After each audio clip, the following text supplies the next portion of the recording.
বাসার দিকে কোনো মনোযোগ নাই। নতুন গার্লফ্রেন্ড হচ্ছে? 400 কোটির 50 কোটি আমারে দিবা।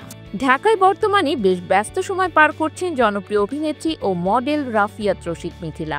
একদিকে একটি নতুন রিয়েলিটি শোয়ের বিচারক হিসেবে যুক্ত হয়েছেন, অন্যদিকে শিক্ষকতা ও গবেষণা ক্ষেত্রেও সক্রিয় রয়েছেন। ট্যালেন্টেড 12 থেকে গ্র্যান্ড ফিনালের পথে চড়াই উতরাই পেরিয়ে অ্যাক্টিং এর কঠিন লড়াই। সম্প্রতি তার ব্যক্তিজীবনে নিয়ে আবারও সমালোচনার জন্ম হয়েছে।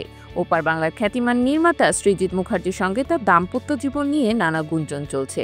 শোনা যাচ্ছে তাদের সম্পর্ক নাকি ভালো যাচ্ছে না, আর সে কারণে মিথিলা বর্তমানে বেশিরভাগ সময় বাংলাদেশ কাটাচ্ছেন। যদিও এ বিষয়ে মিথিলা প্রকাশ্যে কোনো মন্তব্য করেননি।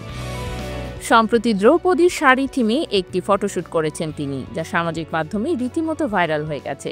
কমলা রঙের সুতি শাড়ি, খোলা আঁচল, স্লিভলেস ব্লাউজ ও লাইট মেকআপে মিথিলাকে দেখলে মনে হবে যেন পৌরাণিক দ্রৌপদীর আধুনিক রূপে আবির্ভাব। হাতে বালা পলা আর চোখে মায়াময় চাহনিতে নতুন এক মোহ ছড়িয়েছেন তিনি।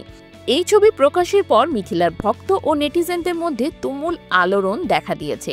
প্রশংসায় ভাসছেন এই গুণী অভিনেত্রী।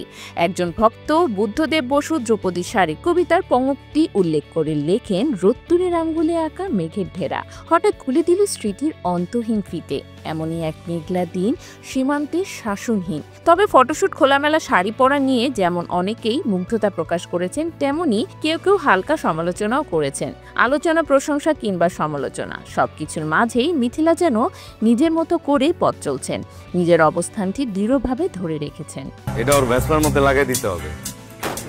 গেল ঈদে মুক্তি পাওয়া মাইসেলফ এলেন স্বপন ওয়েব সিরিজের দ্বিতীয় মৌসুমে তার অভিনয় আবারও প্রশংসিত হয়েছে। অভিনয়ের পাশাপাশি মডেলিংও মিথিলা নিয়মিত।